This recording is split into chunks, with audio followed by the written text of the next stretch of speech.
Dr. Hussain. Good morning, sir. Good morning, everybody who is awake or is getting woken up.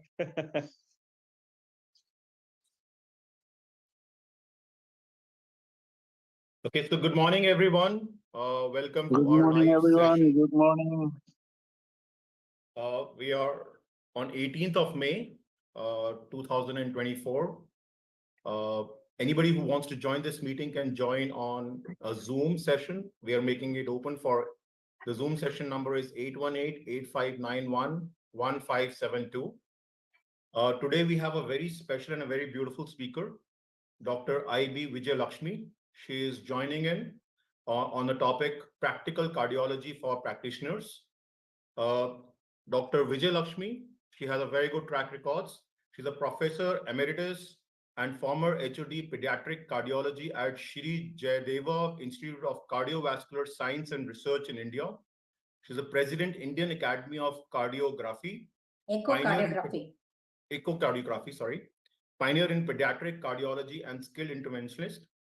Developed echocardiography criteria for diagnosing carditis and acute rheumatic fever, carditis in rheumatic fever.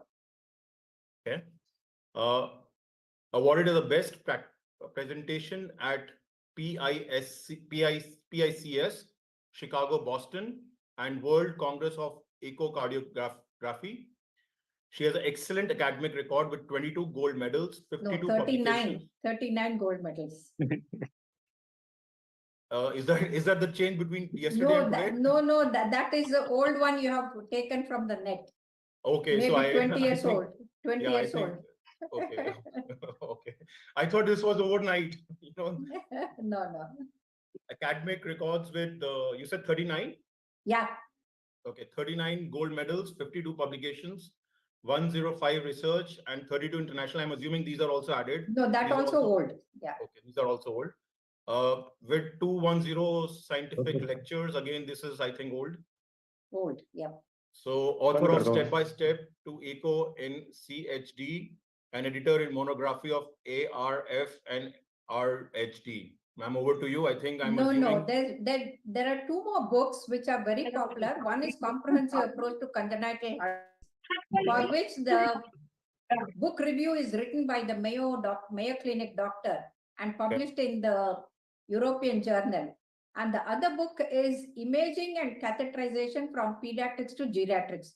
And that was released in India Life in Delhi just last month. So those are the other two textbooks, most of the postgraduates, they read them. Very nice. I think very good track record. And I think we are blessed to have you with your immense knowledge, what we will get for our audience. So over to you, ma'am. Yeah. Please enlighten us with your knowledge. Yeah. Can I share my slides? Yes, please. Yeah.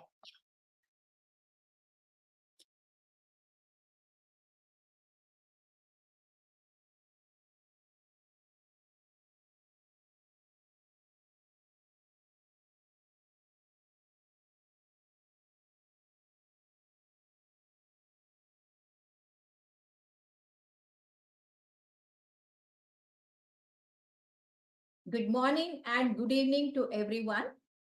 And it's my pleasure to be with you all at the HeartCare Foundation, the lecture number 171. Probably that's a very lucky number.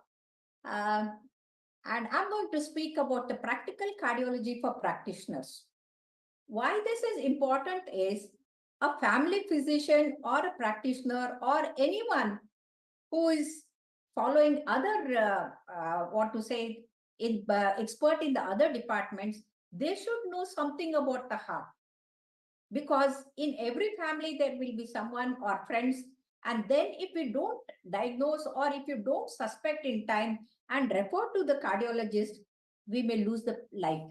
And so family doctor is at the base, and then the physicians and the surgeons and the super specialist like me is a mediocre doctor who comes in the way of the patient when the person is about to die. And that should not happen. And hence, we must have a comprehensive view of cardiology to guide the patient and to the appropriate treatment can be given in time. So I'm going to divide my lecture in 6 parts, mostly going to stress on the ischemic heart disease, because nowadays heart attacks have become very common, especially among the youngsters. The next one is the diabetic heart disease, and the diabetic incidence has increased tremendously with the advent of junk foods and wrong lifestyle, and the hypertensive heart disease and the peripheral vascular disease, especially with the diabetics and the smokers. This disease has increased. And then the rheumatic heart disease, though it has come down, it is still there in the Indian subcontinent and the African continents. And the congenital heart disease, of course, because that is closer to my heart. And then I'm going to end with that. Friends, believe me, the chest pain is the cardinal symptom. The single most important symptom for any cardiac disease, that is a coronary artery disease, is the chest pain. And this is the simplest and the best method to diagnose the chest pain is listening to the patient. Listen to the patient, take a meticulous history, and my professor used to tell, taking the history is an art. Of course, nowadays the youngsters have stopped speaking to the patients, and as a result, they go wrong. See, patiently listening to the patients is very important, and giving the comforting words and consoling them reduces half of their anxiety. Then comes the physical examination, electrocardiogram, that is the ECG, echocardiogram, enzymes, these are all the investigations. But what is most important is we have to distinguish between a non-cardiac chest pain and the cardiac chest pain. Why this is important is, once I delivered a lecture on a heart attack in a medical college, and my senior professor, who was a physician, was there. And at the end, he commented, because the whole audience was with me. And then he said, no, don't be impressed by what Vijaylakshmi is telling. If there are 100 patients in the outpatient with the chest pain, and only one will be with the MI, and all the 99% of them are non-cardiac. I said, sir, with the due respect to you, I perfectly agree with your comment. Practically, that is the correct one. But if you take what is happening, that one person dies of heart attack, it is 100% loss to the family. And that's how the importance of the cardiac chest pain is very important. So most of the time, 40% of the time, you don't know why the chest pain is. If somebody or the other will keep on getting chest pain now and then.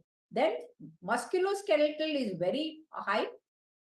Whenever they do go to gym or they get lift something, they can do the muscle, they have the muscle strain, and then they have the anxiety is very important, because stress has increased, and the stress can cause angina, like looking like chest pain, but at the same time, ultimately can lead to the coronary artery disease. And then gastrointestinal, especially when there is a hyperacidity, there is a burning sensation, reflux of the acid, and that also can be mistaken for the cardiac. And another 10% is the pulmonary cause, chest pain, and 1% is the cardiac. So we are going to talk about that 1% today, because this is most important. Results demand, why the chest pain occurs? The chest pain occurs because of the demand to supply mismatch. The demand of oxygen by the coronary or the myocardium is more, but the coronaries are not able to supply adequate blood, and that causes the demand to supply mismatch, leading to the chest pain. So what are the coronary causes of the chest pain? One, atherosclerosis, that is the blockade in the coronary arteries. Two, spasm, vasospasm. This invariably happens whenever the catecholamines are released more in the brain, when there is a stress or anger, and all that will lead to the coronary spasm, and then they'll have the problem. The third one is the thrombosis, especially post-corona, the thrombosis incidence has increased, and this can be due to the other causes also. The third one is the dissection in the coronary artery, and the last but the least is the coronary AV fistula. So there is a coronary steal syndrome. There is an anomalous coronary artery arising from the pulmonary artery, what we call as a alcapa, and this is invariably seen in the children. not in the adult. And all lead to the angina. And this angina, you have 4 varieties: stable angina, variant angina, angina decubitus, and angina unstable angina. Most dangerous one is the unstable angina. This is the unstable angina which leads to the myocardial infarction at any time. So one should be able to detect that. So what are the other cardiovascular causes for the angina? One, if there is an aortic stenosis, you might have seen that the children going to school or playing, or even the police take going for the entrance, they suddenly fall dead. And that is because of the aortic stenosis, and when they exert, they have. Another cause for the sudden death is a hypertrophic obstructive cardiomyopathy. Whenever there is a hypertrophic obstructive cardiomyopathy, they can have the sudden cardiac death and the angina and the hypertension. And the severe systemic pulmonary hypertension, when the blood pressure is 200 and 120, and they'll have the chest pain. It is not the heart attack, it is because of the increased blood pressure. And then severe pulmonary artery hypertension, or the RV hypertrophy, right ventricular hypertrophy, or aortic regurgitation. What happens is the blood supply through the coronary to the heart is during the diastole. When there is aortic regurgitation, the diastolic pressure is very, very low, and hence the coronary flow reduces, and then they'll have the angina. And apart from that, severe anemia. Anyone with the severe anemia, especially in the developing country, the children and women, they can come with the chest pain, and because of the hypoxia. And the non-ischemic origin are the aortic dissection, pericarditis. Especially in the Indian subcontinent, we have the tuberculous as well as the infective pericarditis, and that can cause the retrosternal pain. And mitral valve prolapse, what we call as the MVP, is another cause for the chest pain. Here, reassurance is important. Now, there was a time when we were students, our teachers used to show the X-ray like this and then teach us about the dissection of aorta. And here, the persistent pain will be there. This will radiate to the lower lumbar region, whereas the cardiac chest pain never goes to the lumbar region or below the umbilicus, whereas this dissection will go below the lumbar region. And then this is how the X-ray they used to show the flap. But today we have the CT, angio, and the angiogram, and we can make a perfect diagnosis of dissection. So what are the differential diagnoses? Thoracic outlet syndrome, they can have pain in the left arm, and then that will be mistaken as the angina radiating to the upper limb. Cervical spondylosis also they can mistake. But remember, these things are constant and they stay for the whole day. And costochondritis, there will be tenderness at the costochondral junction. Herpes zoster, you'll have, of course, the vesicles will be seen. And the pulmonary causes are the pulmonary embolism, pneumothorax, pneumonia, and pleurisy. But remember, the pleuritic pain is more on sneezing and coughing, and that is different from the angina. So a practitioner should be able to distinguish between these causes. And this diagram shows the causes of the cardiac pain and also the esophageal pain. Esophageal pain is mostly in the epigastric region and the retrosternal region. It never radiates to the arms. Whereas the cardiac pain, it is retrosternal, it radiates to the neck and to the arm. So the anxiety, they will show with the finger, this is the pain. If they pinpoint and show, that means it is the psychogenic. And the depression, cardiac psychosis, and all of them can, and to get the self attention, people may talk about the chest pain. But never neglect any complaint of the chest pain until it is ruled out. Now, if you look at the diagram, this is the location. Most of it is the retrosternal. Though the heart is on the left side, originally it is the central organ, and as a result, you have a pain here, and the referred pain is to the neck and to the lower jaw. It never goes to the upper jaw. That is a dictum. And then you can have pain in the left shoulder, left arm, in the ulnar region, epigastric region, and also in the interscapular region at the back. So this is the pain. If anybody comes to you and tells that this is how the pain is going, when they exert or when they have the anxiety, when they have the problem, and then that has to be taken very seriously. Maybe it will associated with the sweating, palpitation, fatigue, giddiness, and sometimes, they feel anginal pain is so severe that they feel that impending danger of death. And this is how one has to distinguish. And as soon as they sit and take rest, the pain disappears. So, what are the angina equivalents?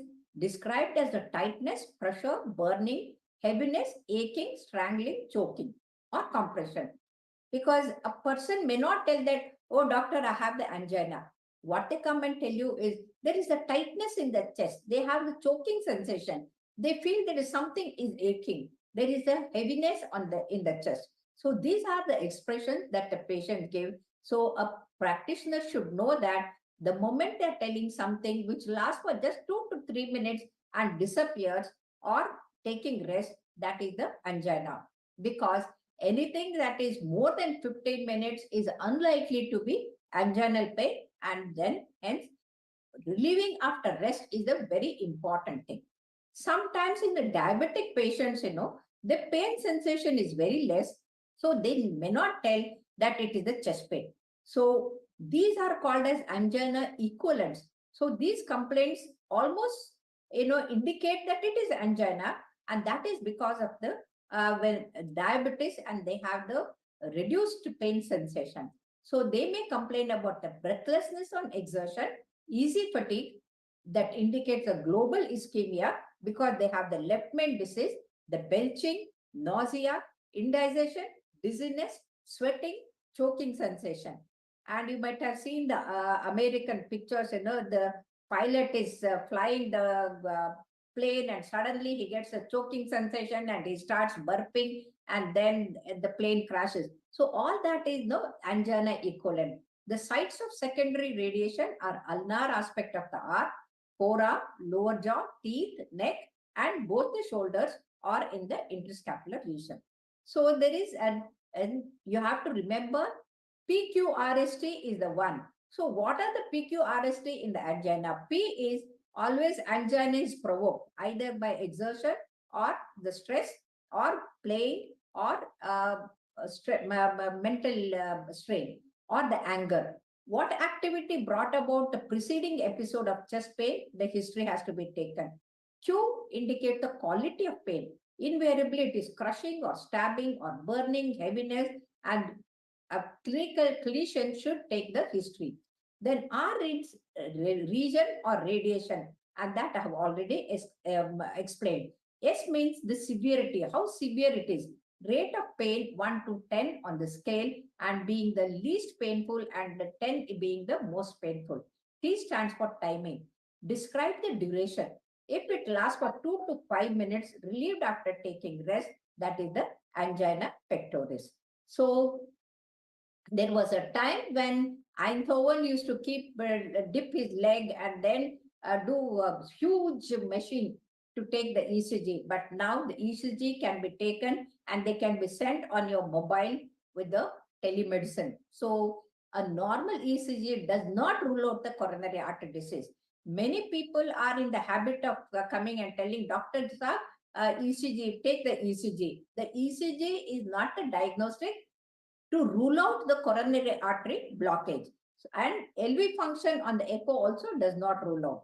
So ECG taken in the absence of pain with the patients and no history of MI, invariably they are normal. But obtaining ECG while experiencing the chest pain is more rewarding, and that will be better. So new horizontal or downsloping ST segment depression indicative of the ischemia. So you must always look at the STT changes, and the STT changes depression indicate there is a ischemia. And here the treadmill test is very important. Many of them are used to doing the treadmill, and we have seen that many people while doing treadmill itself, they have collapsed and died. So those who have the aortic stenosis and they are not aware, hypertrophic cardiomyopathy, when they do the treadmill, they fall unconscious because of the hypertension. So here one should remember that If the person has attained 4 meds and it is negative, that means he getting the heart attack in the next 4 years is almost 99%. It is not there. The false positive, false negative also can be there, and this is to be left to the cardiologist. So remember, if anyone comes to you with the treadmill report, and if they have reached 10 to 11 meds, they're active, normal, very nice. So active people, they can reach even 16. My pharmacology professor came to me at the age of 70, and he used to come to the hospital with on the bicycle. And then he reached 25 meds. I have never seen anyone with that. So those who are active in their life, always cycling and doing the exercise, and they can reach any even up to 16 or 25. But normally, if anyone reaches 10 meds, that is good enough. And here, remember, anyone who reaches only 2 to 3 meds, that is very serious, and almost 1 med and they get giddy and hypertension, that means it is very severe, and then they have to go for the emergency coronary angiogram. So you must remember A, B, C, D, E. What are A? A stands for aspirin. Anyone with chest pain, put them on aspirin. B stands for beta blocker and control the blood pressure. C stands for cholesterol. Get the lipid profile, treat it, and then ask the patient if they are smoker to stop smoking. D stands for diabetes, and the diet and lifestyle has to be changed. No junk food and more of the leafy vegetables and the fruits, very important, and control the diabetes. And education and exercise are also equally important. So this is how it is important. In the past, we were giving only AC inhibitors, beta blockers, and then the AC inhibitors and the statins, which showed the reduction in anywhere between 20 to 42%.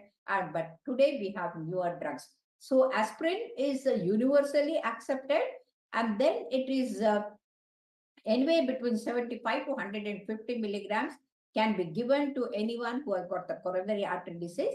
And now we have the clopidogrel used for the patient, and we have the other drugs also when the aspirin causes the gastritis. Then we have the beta blockers, and the beta blockers is the first line of agent for any hypertension patient, and invariably they are contraindicated. So AC inhibitors are also very important, and cholesterol lowering medications. All the patients with the atherosclerosis block or the anginal patient, once it is determined that they have the coronary artery disease, regardless of the level of LDL, they should be started on the statin. And LDL level should be maintained below 100. And then start upon the admission, the continue indefinitely. Then comes the nitrates. Anyone with the chest pain, they should carry nitrates in their pocket. So the moment angina comes, the sublingual, under the tongue, the nitrates must be kept. And the calcium antagonists are also very important. Among the anginas, I told you, the unstable angina is the most difficult one. Unstable is, there is a plaque, atheromatous plaque, it ruptures. Once it ruptures, then there is the thrombosis, and suddenly the person comes with the.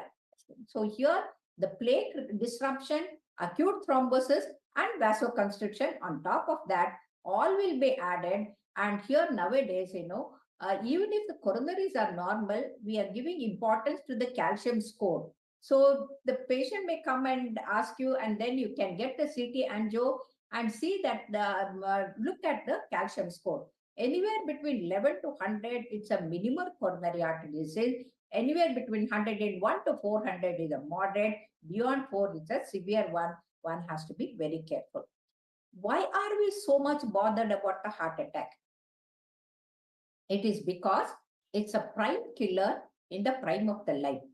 And nowadays, you can see that even the youngsters, they are falling dead with the sudden heart attack. And so it strikes like a bolt in the blue. And many of the people, they do not understand the difference between the cardiac arrest and the heart attack.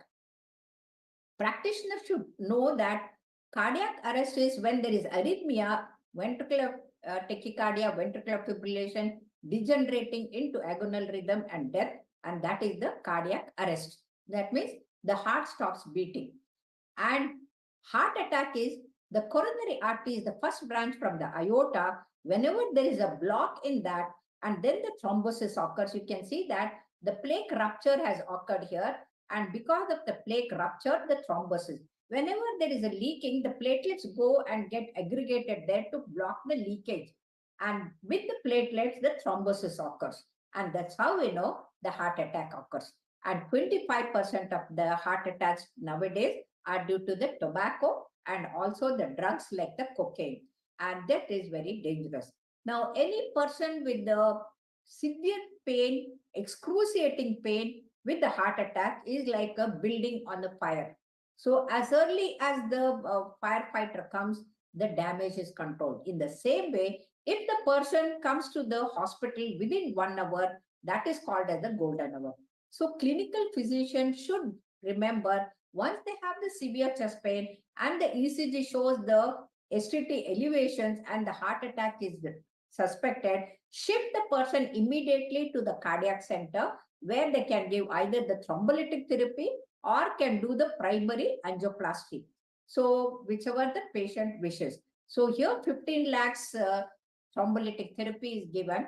And what is angioplasty? Wherever the block is there, cross it with the guide wire, put the balloon and open it up and put a stent. And that is the primary angioplasty. And what is the bypass surgery or the CABG? They take the veins or the arteries from the arm or in the chest, that is the left internal memory, right internal memory artery, and they collect from the aorta to the distal to the block. So this is called as a bypassing the block, and that's how it's called as the coronary artery bypass surgery. So here, lifelong aspirin, lifestyle modification has to be done, risk modification, risk stratification, all has to be done, and the clinical physician should be aware of that. And this is how the stents are, and the stents are inert material, which is like a scaffolding. Whenever the controlled rupture is done and the injury is there, that vessel is likely to collapse. To prevent that, the stent is put. And this expandable stents, balloon expandable or self-expandable, they keep it there. So here you can see that this is a 40 years old man, diabetic and the smoker.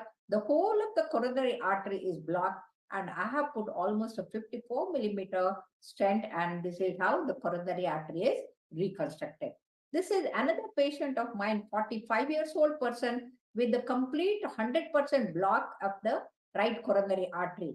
With the balloon, when it is opened, you can see that it is opened well, but there is still a residual lesion. So when there is a residual lesion, in that we put a stent, and once the stent is deployed, you can see that the coronary becomes totally normal.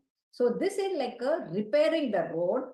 Bypass is a building another road, bypass road. So that is the difference. So this is without surgery and very important. Now, most important preventable cause of coronary artery disease is the smoking.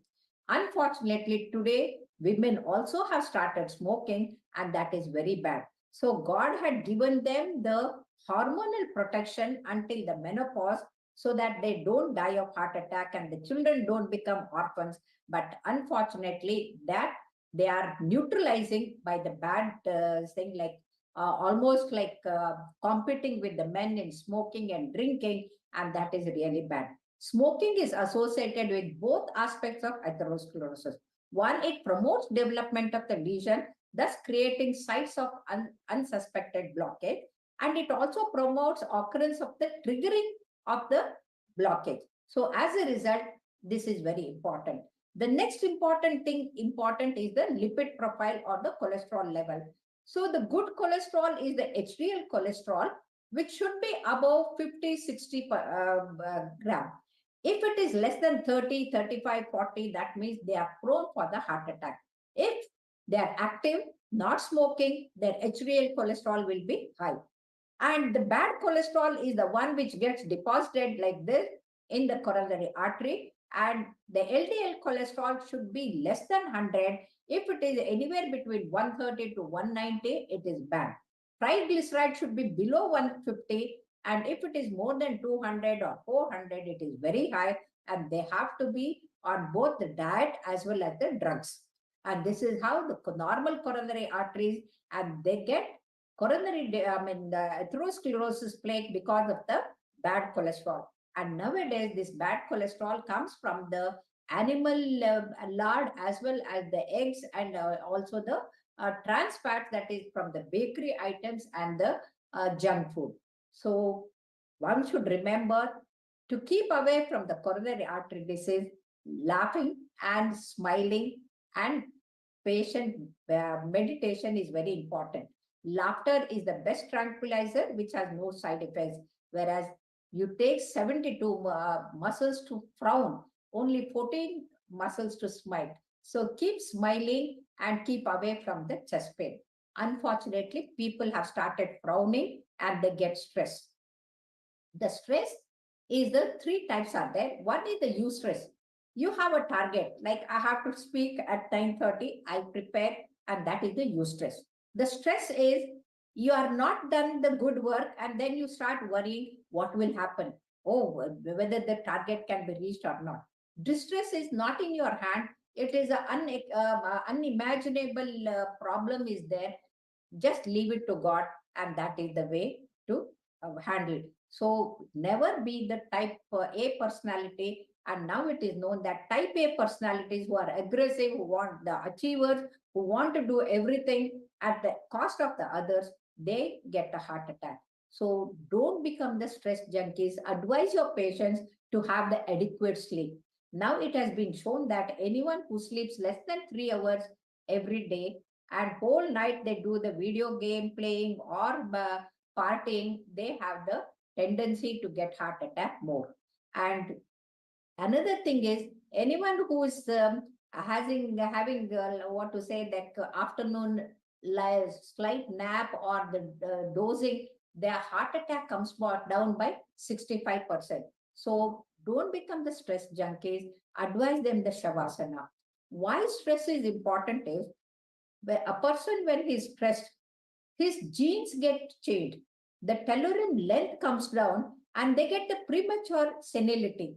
So protein synthesis comes down, the poor digestion occurs, increased blood clotting occurs, increased blood pressure occurs, and increase in the HCl in the stomach. The hydrochloric acid becomes more with the stress, and then they are always hyperacidic. So when they are having a hyperacidity, they can't make out whether it is the hyperacidity or the chest pain, and they become almost neurotic. So body releases more sugar during the stress, and then faster breathing occurs, the higher cholesterol fatty acids in the blood are seen. And hence, the stress has got a very, very bad effect. Just in opposite to that is meditation, yoga, that reduces your stress, and then mind becomes very calm. So when you meditate, the endorphins and neuropeptides, which are called as the feel-good hormones, are released, and that is 100 times more powerful than the morphine injection that we give. And this was proved by the Japanese. The Japanese people who are very, very hardworking, living for 100 years, suddenly the youngsters at the age of 30, 35, they started coming to the hospital, and then they realized that what is called as they called this as the Takotsubo syndrome. That means the octopus caught in the trap it just bloats, and the left ventricle was looking almost like this death trap, and that's why they called it as the Takotsubo syndrome. And they didn't know, they did all the investigations, everything. What common thing they found was they all were frustrated, aggressive, angry, and depressed, and then anxiety was there. And they realized there is no allopathic drug for that. And what they did was they followed the Mahesh Yogi's transcendental meditation for just 20 minutes. So the pumping capacity, ejection fraction, which was just 10-20%, within 3 days, that is 72 hours after the meditation, that became almost 50-60%. So then they realized that this is the stress-induced cardiomyopathy. The coronaries are normal, and so the meditation and yoga are very important. So along with the other activities like swimming and cycling, most important is the Surya Namaskara and Chandra Namaskara, which have got the 12 asanas, and top head to toe, you get the total relaxation, and say no to the junk food, and then go for the good protein and the reduce salt diet. So for this, remember, obesity should be controlled. Weight as obesity is the mother of not 5 deadly diseases: high blood pressure, high cholesterol, heart attack, and now even Alzheimer's is caused by the obesity. And limit your salt, alcohol consumption should be stopped. Eat food rich in potassium like bananas, oranges, melons, or sweet melons. So a practitioner should be able to guide his patients what are the things to be done and what should not be done. And the do's and don'ts must be taught to them. So no smoking, and take a time to relax and meditate, and your activity regularly 30 minutes of walk at least 5 days in a week is a must. And whatever drugs is prescribed should be taken. Maintain your blood pressure at normal. My blood pressure is 100/70 at the age of 74, and my daughter's is 130/90. When I tell her not to get anxiety, she says, Amma, you are abnormal. So younger generation are going for the abnormal lifestyle, and lead a good and healthy lifestyle. Say no to the junk food. The junk food leads to obesity, diabetes, high blood pressure, heart attack, and high cholesterol. So coming to the diabetic heart disease, diabetes is a strong risk factor for the ischemic heart disease, both in men and women. Mortality with the coronary artery disease in diabetic women is almost 7-fold higher than the non-diabetic. Diabetes is 5 to 7 times more in the urban women, because post-corona, we have seen in Bangalore itself, obesity has increased by 30% in the women and children. The silent myocardial infarction is much higher among the diabetics. Hence, reaching the hospital is delayed because they are not aware that they have had a heart attack. So diabetic cardiomyopathy is another problem, and adverse prognosis is there. And that's why many women also, when they come with the MI, the coronaries are so badly damaged because they are not having adequate exercise. So diabetes mellitus, the metabolic and the infective causes of mortality amongst the diabetics, has certainly come down with the invent of the insulin and the stricter control. But still, many patients on the oral diabetics which are not controlled well, they are prone for the coronary artery disease. So cardiovascular complications have gone up mainly because of the higher morbidity and mortality according to the Framingham study. So how does the diabetes affect? 1, atherosclerotic coronary artery disease. 2, diabetic cardiomyopathy. 3, autonomic nervous system dysfunction occurs. And as a result, the pulse will be problematic. And as a result, this patient, they come to the doctors. So any diabetic patient you have, keep a watch on the microalbuminuria and get the investigations done in time, like the treadmill exercise. So psychological is a higher threshold and tolerance for more painful thing. So diabetic patients, they don't feel the chest pain because they have the higher threshold for the tolerance for the pain. Then endogenous opioids are also high, and lower cortical activation, diabetes autonomous neuropathy. Because of this, they don't feel the pain sensation. Diabetes is an independent risk factor for almost 55% in diabetics, and then non-diabetic compared to non-diabetic. And left main disease, that is the one which causes the sudden death or the global ischemia, is 13 times more among the diabetics. So every doctor, whoever, if in their family or among the patients, if they are diabetics, keep a watch on the coronary artery disease. And this is very important. So here both the epicardial and the intramural vessels are affected. So 25% silent myocardial infarction is more common in the diabetics. 32 to 40% of them have the atypical symptoms like confusion, saying like I told the angina equivalent. then higher mortality compared to the non-diabetic, almost 28% higher, and the higher mortality in women who are diabetics. So higher incidence of complications are also seen among the diabetics, and hence we have to be very careful of all the diabetic patients. Nowadays, more diabetics are living for a longer time. Diabetic neuropathy is also there. And as a result, the hypertension, albuminuria or microalbuminuria has to be kept in mind, and they have to be put on the ACE inhibitor.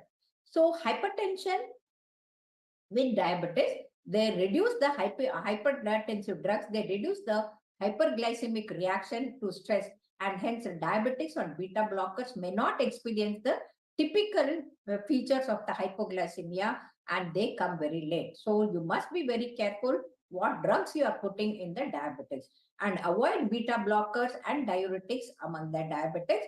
Diuretics worsen the glucose tolerance and insulin sensitivity, and also make the control of the volume expansion. So diabetes, diastolic pressure must be maintained below 75, and that is the very important. For every episode of symptomatic ischemia, a patient should detect them. Holter monitoring must be done if they have the symptoms of palpitation, and within 24 hours, if the Holter monitor shows the total ischemic burden is more than 60 minutes, that means they are going to get the cardiac events. So such patients with the Holter monitor, if the total ischemic burden is more than 60, they have to be sent to the angiogram. The sudden cardiac death is very common. Mortality after 6 months is almost 60%. Mortality after 5% is 79%. And that's how now we have started doing the strongly recommend the angioplasty or the bypass surgery for the person with the angina. So screening is very important in this patient. And now we move on to the congestive heart failure. So congestive heart failure is the one where the left ventricle starts reducing in the ejection fraction, and it cannot pump the adequate blood. So in the failure in the past, we were giving enalapril or the ACE inhibitor to reduce, because the ACE inhibitors, the HOPE study showed that the stroke, the cardiovascular events, and the non-fatal myocardial infarction all reduced with the ACE inhibitors. But today we have the fantastic 4 drugs. More than the ACE inhibitors, these fantastic 4 drugs, all the practitioners should remember. John McMurray and Milton Packer, they challenged the heart failure drug treatment with the fantastic 4 published in the European Heart Journal in 2020. As coined by the duo, they called it as the fantastic 4. The drugs used for treating the heart failure with the reduced ejection fraction or with the normal ejection fraction: 1, beta blockers; 2, angiotensin receptor neprilysin inhibitor called as the ARNI. The ARNI has become a game changer now. And then the sodium glucose transport 2 inhibitors, which is called as the SGLT2 inhibitor, and 4, mineralocorticoreceptor antagonists, that is called as the MRA. So these 4 drugs are the ones, very, very important. Instead of ACE inhibitors, now they are used. And what is important is heart failure patient, either they used to die or very few of them, they used to go for the transplant. Literally, this fantastic 4 drugs can prevent the patient going for the transplant. And that's how, in the past, any heart failure patient, we say, oh, that's the end of the life. But no, today there is a bend in the road. And when you bend and put these patients on this fantastic 4, you can literally prevent they going for the cardiac transplant. This is the place where the salt was being prepared by the emperor 3000 years ago in China. And then he found that anyone eating more salt, their blood vessels used to become thick with the pulse. And then there was a time when they used to let out the blood, and they used to say, bravo, Bill, bravo. But today, no more. Today, whatever the cause of the hypertension, whether it's essential or renovascular, where renal artery stenosis, we can open that. See, here you can see that the left renal artery is blocked, and I have opened it, and now aortoarteritis, if the patient has got a non-functioning kidney and because of that hypertension, and this child was on 3 drugs, and then they had advice for the surgical nephrectomy, but then the child was not fit for surgery. So BP was 240 by 120 with 3 drugs. And what I did was I just put the coil in the renal artery. So it is a non-surgical nephrectomy was done by just a simple coil, and the BP came down and the child is doing very well. So coarctation is another condition where they can have the hypertension in the upper limb and no blood pressure. So here I tell be Indian and touch the feet, and you'll never miss the diagnosis, because bounding pulse in the upper limb and no pulse in the lower limb indicates coarctation. So this patient had a rheumatic mitral stenosis. All the time patient was put on penicillin prophylaxis and their drugs. But when I came with the pulmonary edema, atrial fibrillation, and that time when I felt the femoral pulse, there was no pulse, and I told my professor, this is the coarctation. So in the same sitting, I did the coarctation dilatation as well as the mitral stenosis opening. And these are the, rib notching was seen in the past. But today, even the newborn babies, we are opening with the balloon. And as a result, the rib notching is not there. This is the 40-day-old baby, came with the heart failure, and the BP in the upper limb was 220 by 110 because the medical college professors had put the patient on the inotrope thinking that the patient is in the heart failure. And now ejection fraction, which was 35%, it became 55, and the BP came down to 110 by 80. And you can see that it is almost like the dead end, and I opened with the balloon and the patient made a good recovery. And today, even the grown-up children or the adults can be taken for the non-surgical management, because surgery is very risky. The mortality is very high because of the cholesterol. And in Asian countries, this aortoarteritis or the non-specific aortoarteritis is very common. And this is just a 9-year-old child with the mid-thoracic syndrome. And this was opened with the balloon and the stent was put. Now he has become a young man. So aneurysm can be treated with the covered stents also. And even the coronary, apart from the coronary, the carotid artery block can be made out. So hypertension can cause the cerebral rupture and then the hemiplegia, and also carotid artery thrombosis also can lead to the hemiplegia. So this also can be opened up and stented. And past, they used to come with the gangrene, whether the diabetic, smoker, and all this is a gone case, because today we are able to do the peripheral angioplasty and do the stenting. And this is the patient where I have put 2 stents simultaneously in both the common iliac artery.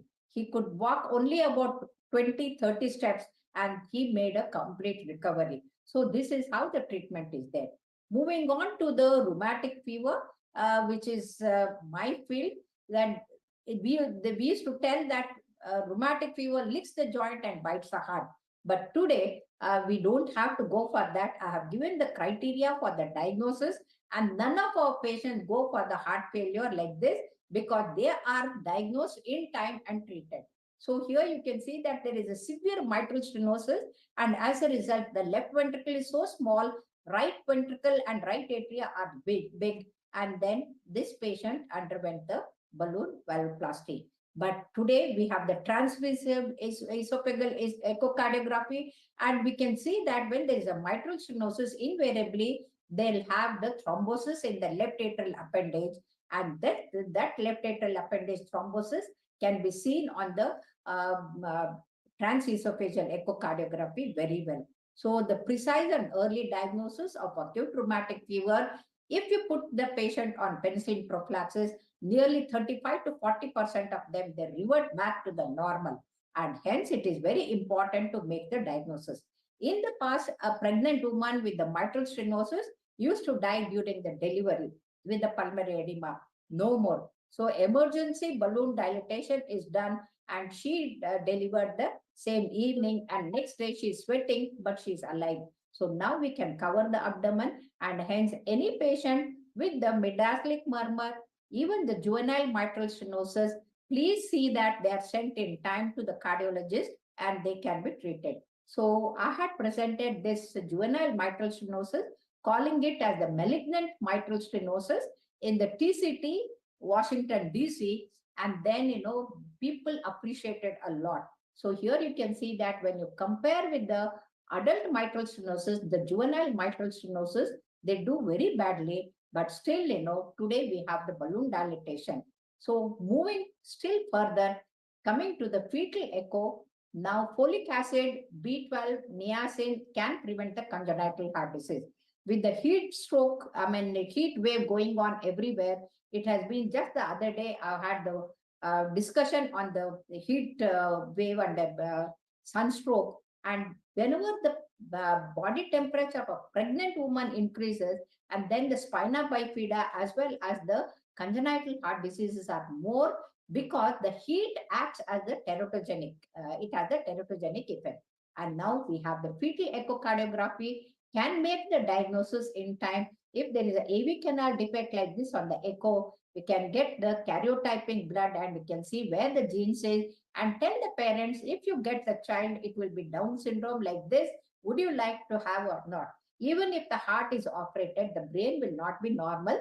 The child will be having the Mongolian features, and then the child will never grow up. So all the congenital heart diseases, now we are able to make out the left-right shunts like the ASD. Last time I had spoken. Next, I'll speak on the ventricular septal defect and the patent ductus arteriosus, coronary fistula. All these things can be treated with the devices made by Dr. Kurt Amplatz. And from 1998 onwards, we are using these drugs. And here you can see that this is the patent ductus arteriosus shown here, and that is the device. So 100% pure, and this is how the PDA is closed with the device, and the patient can make a perfect recovery. This is the large ventricular septal defect with the hypertension, and they make a good. So this is the dextrocardia with the VST, and I have closed it very easily within minutes with the ADO2. Even the child born, newborn baby with the pulmonary stenosis with the pinpoint pulmonary artery, no flow at all in the lung fields can be opened. And this is, though riskiest, we can life-saving balloon dilatation can be done. Hydros fetalis, pinpoint aortic stenosis, and this was on the ventilator, and I opened it with the 4 millimeter PTCA balloon, and now the child is so viscous and doing very well.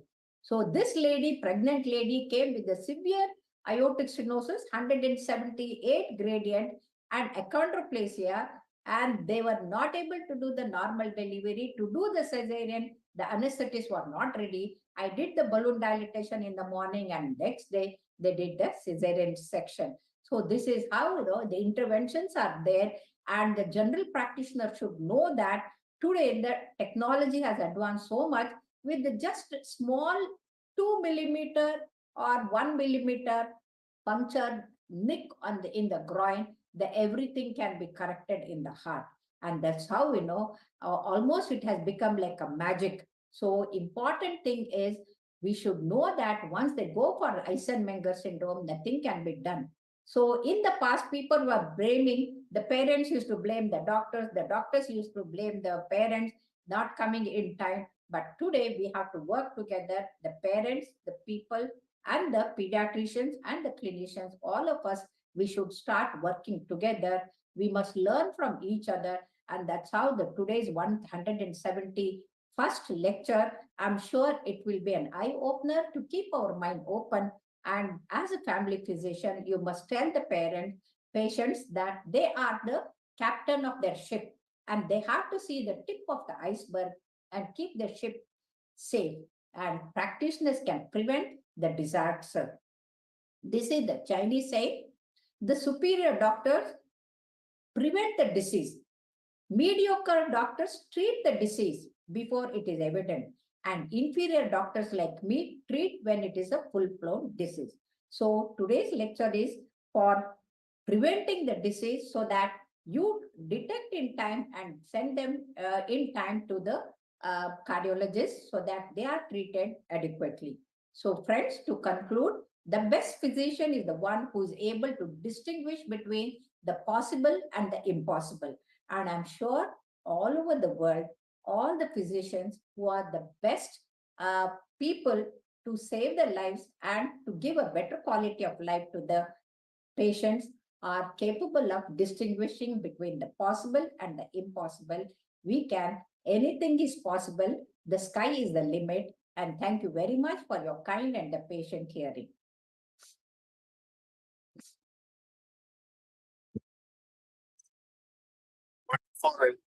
I would like to invite Dr. Monica Vasudev to give her comments. Dr. Monica, you're muted. Thank you, Dr. Vijaylakshmi. Thank you, Saurabh. A fantastic presentation. And all I want to say is that you covered an incredible amount of information that I think if everybody goes back and parses through every single aspect, they would have completed the entire cardiology unit of their education, both practical and basic. Your topic titled Practical Cardiology for Practitioners, I think was summarized in one slide that you had given. And it's when you talk about A, B, C, D, and E. And in your A, B, C, D, and E, talking about aspirin, talking about beta blockers and blood pressure, anti-anginals as well, cholesterol and cigarettes, diet and diabetes, education and exercise.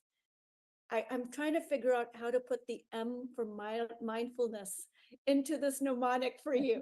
I was thinking of different words for the letter F to put that in there, but I will leave that task up to you because you are phenomenal in everything that you do.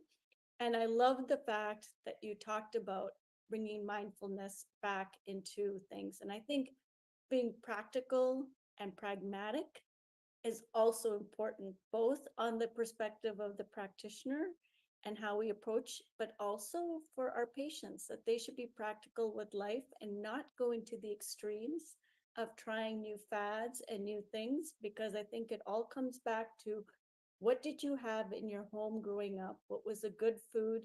What was the wholesome food? What was the wholesome activities, waking up in time, and lifestyles that I think is what we need to go back to. So thank you very much. Great, Monica. In fact, practical and pragmatic, very, very important. Very nice. And they should be patient also with the patients, not to lose their temper. Thank you. So do we have any questions on the floor? Yes, Dr. Saurabh, can I? Yes, Dr. Please. Bukhari. Yeah, please, sir. Thank you very much, madam. Very nice presentation, an excellent presentation because you are a subject specialist. But one thing, if you allow me, I want to add in this thing. Along with all these factors, what I have noted in Pakistan and my patients in my hair, mental depression, and this is the very, very important. Stress. Along with all these, if even we control our lipid, if even we control our all other things, if we cannot control our mental depression and other things, which are the main killer, main cause of cardiac death, even after corona is causing this one in the long corona patients. So we must, as a senior teacher, I always say to my students that along these all other factors, you should try to calm the patients and ask the patient to control these mental depressions. No doubt the mental depressions are everywhere, but the things that you have told, exercise, yoga, and meeting with senior friends are other things can reduce these mental depressions. And I think this can reduce the mortality. Mental depression aggravates all other factors that you have mentioned in your. Thank you so much. So your comment is well taken. And that's why I go to the colleges and the schools to motivate the children. And I stress on 5 S. One is the smoking. That is the first S. Next is the spirit. That is the alcohol. The next is the stress. And the stress is the one which is most important, because Scientifically, it has been shown that whenever the person is stressed, the mitochondria as well as the genetic genomes, they change. The telomere length becomes less and they get a premature senility. And along with the premature senility, the premature heart attacks are more common. And next, with the sedentary habit and either oversleeping or lack of sleep, both are very bad. And then last but not the least is the spirituality. And that spirituality, jo hona hai, ho jayega. So leave it. And that is not there. And today, when we take everything on our head, we get bogged down under that. And that's how we must be practical and face the life as it comes rather than taking it to our head and then making our head as the junk. One thing more, I can ask in a question, but also this is my suggestion. You can, sir. I have noted, I am 68 years, Alhamdulillah, and my blood pressure and everything is almost okay. I got 2 times retired from the government of Pakistan, 1 time from the federal government and a first time from the Punjab government. But this is whole that I controlling my thing, everything is due to my diet and my lifestyle. Absolutely.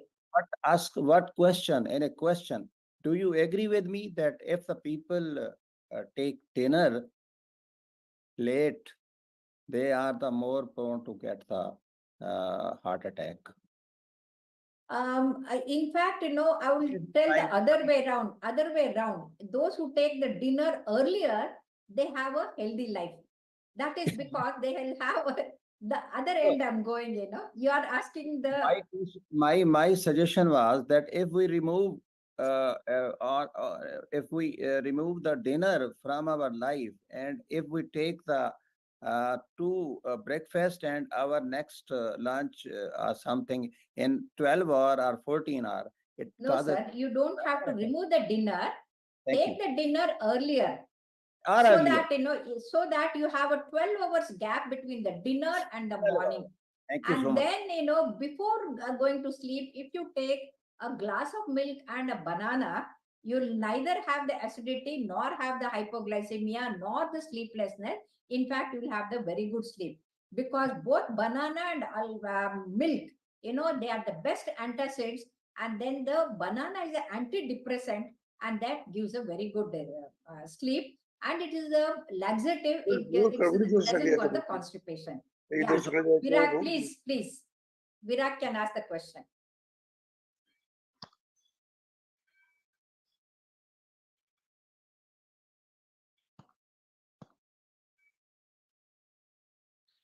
Dr. Gokhale, your question, please. Sorry. Hello. Yeah. Tell me. Hello. Yeah, we can hear you well. Yeah, I just wanted to thank you for the talk. We're really very improving, and we liked it very much. Thank you. Thank you, sir. Thank you. So anyone else has a question? Dr. Angelique, do you want to say something? Dr. Arta Hussain? Yeah, good morning, everyone. Hi, Professor Vijay. It's a very, very, very great lecture. I learned today a lot. And I think you've proven that your 39 gold medal you received. Now I think CMAAO must also give a gold medal today. I think you deserve it. That will be 40th. My concern is nowadays I hear a lot of people stopping taking aspirin.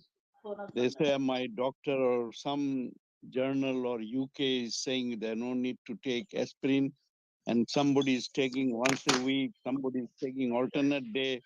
Well, what is your advice? Really, it's confusing nowadays. Thank you. Yeah, once a week or alternate day, aspirin is no good at all. Only who have already had the coronary artery disease, they have undergone the angioplasty or bypass surgery or the stable angina, they have to take the aspirin. Or if the aspirin is not tolerated, then they can go for the clopidogrel. But then taking aspirin on their own is not good. But in the post-corona period, where the endothelium, which is the largest organ in the body, that is all the blood vessels which have the inner layer, they are damaged because of the corona. So thrombosis is more, and that's how we know those who had a very bad corona infection have recovered and they are put on the aspirin. Otherwise, the normal person like you and me need not take the aspirin. Thank you so much. Thank She left, if I'm not wrong, and was on her desk at this hour. So I'm assuming she was on a meeting. Do you have any other questions? Anyone else on the floor? Ma'am, one question I think coming from the youngsters, and especially there's a lot of confusion and fear, especially when the reels, there are a lot of people making reels and, people watch not to what to eat, what not to eat. People who are doing exercise, they have a fear. People who want to get into an exercise program, they are having a fear. People who are not doing anything, they have a fear. A lot of heart attacks are happening, and it's a sudden heart attack, or even a mild chest pain. People stop playing or people stop doing exercise. They say that, okay, there's something wrong. Is there any checks and balances for such people? And uh, what is a primary test people should do rather than rule out and not just to avoid? Because I know, so in fact, I want to mention while we are talking, it's been 3 years. We lost Dr. K.K. Agarwal on yesterday's date. It was 17th. So we are remembering him with this forum. And I think what is the best way to have a cardiology session on this and have a sad, speaker very from sad. you? He was a good friend of mine and a very active, and he was so innovative and so good in whatever he did. Very unfortunate that corona, it took away such a brilliant cardiologist from us. And that's a very good question. So it is said, Buddha says, whatever is extreme is poisonous. Even Amrita becomes poisonous if it is too much. And that's how we know too much of exercise, going to the gym and exercising and taking the formula. The 19, 20, 22 years old youngsters in Punjab, they are coming with the heart attack. And because the formula contains the steroids, and that is not good for health. That is one thing. And the other side, not doing anything and being lazy is also, the sedentary habit also is not good, because they put on weight. And if they become the couch babies and sitting all the time, now scientifically it has been proved that anyone sitting for more than 6 hours continuously, they have more heart attack. And that's how the IT industry people, in between, they are asked to do the exercise wherever they're sitting, or get up and go and come, because what is called as the non-exercise thermogenesis, and that is called as the need. So even without exercising, moving your hands and moving around, walking around and doing your household work and doing your own work yourself and doing gardening, that also is taken as a part of your exercise. So good activity is very important. So remember, 30 minutes of regular walk, or whatever the exercise that you would like to do, like a Surya Namaskara, Chandra Namaskara, all those things are extremely good to keep your muscles supple and have your stamina good. And regarding the eating, our body, genetically, we are the herbivorous animals, you can say, because the carnivorous animals, they have the canines and the short gut, whereas the herbivorous animals, they have just what to say, like molars for chewing, and then the long gut. So we have 22 feet gut, and that's how we know basically we are born vegetarians. So remember, the elephant also is a vegetarian. So people have a wrong notion that those who eat non-vegetarian, they become strong. In fact, Virat Kohli, who is so popular all over the globe, has become a vegetarian. And now the West also is becoming vegetarian. They're becoming vegans. They learned a lesson from their war with the Vietnam. In the Vietnam, when they lost the war, they learned the biggest lesson when they did the autopsy of their own soldier who were just 20, 22 years. They had all the blood vessels studded with the cholesterol, because they were eating 3 to 4 eggs and then eating beef, mutton all the day to get the good protein. But along with that, they were getting the animal lard and the bad cholesterol. Whereas the Vietnam people, you can see if you go to Vietnam, the women have such a narrow waist, and none of the obesity is not there at all. That is because of the vegetarianism. So today it is seen those who take vegetables, 2 to 3 vegetables, the fiber content will be more, 28% heart attack comes down. If they take fruits, especially the citrus fruits, they have all the benefits. Along that, they have the antioxidants which have got the healing effect on the endothelium. So they take away the oxygen-free radicals and prevent the injury to the endothelium. So almost 32% heart attack comes down if you take the fresh fruits. And that's how we know eating in moderation, exercise in moderation, living in moderation, sleeping in moderation, all moderation is very good.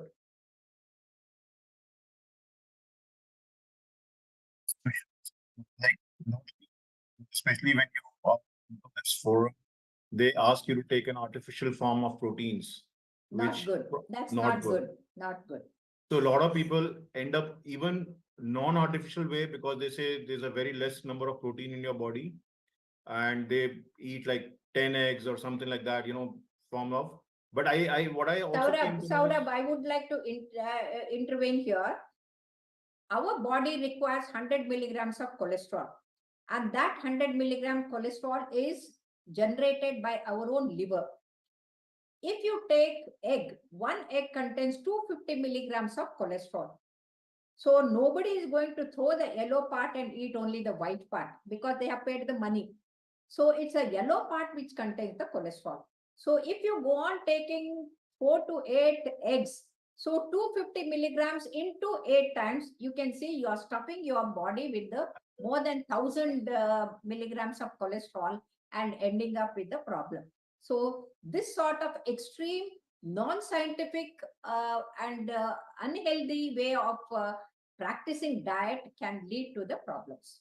But is it necessary? Because what I also been told is that your No, it body is has not enough necessary. protein. It is not necessary. I'm a pure vegetarian. I'm 74 years and absolutely fine, and I can do anything. I can run even marathon.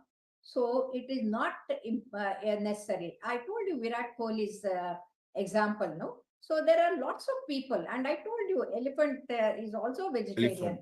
So the sprouts, the what to say, the you get the best protein with the sprouts and the dicotyledon thing and the pulses. Absolutely. Thank you so much. So I think, do we have any other questions on the floor? So I think we would like to have a take-home message for everyone on this forum. What in terms of lifestyle, in terms of your field, please let us know what is your take-home message for everyone. Monica wants to give to a take-home message, or do you want me to give the take-home message? You Okay. both can give. I am okay with Yeah, that. I know.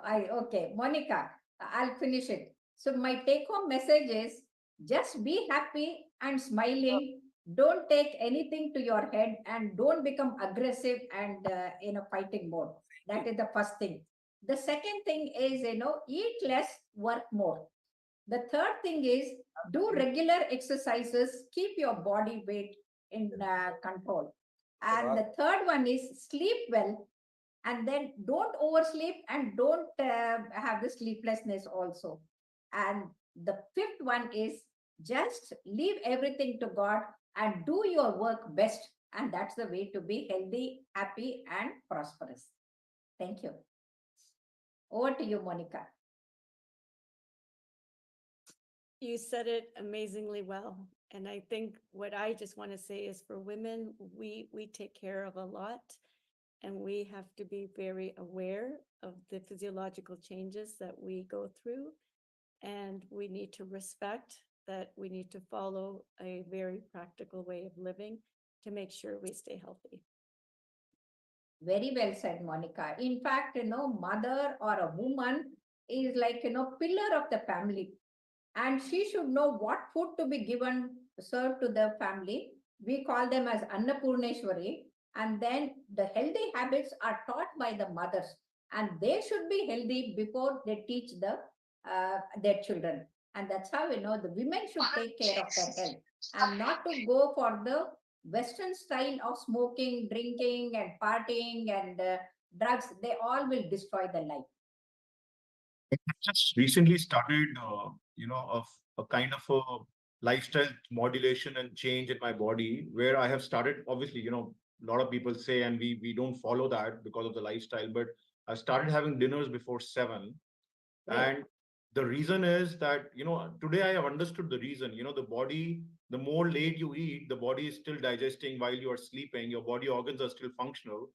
The body has to digest, and then it has to clean the body. So if you don't give time enough, for a gap between your dinner and your breakfast, it affects your heart, it affects your, every kind of a body organ which is there, because your body did not get time to clean it.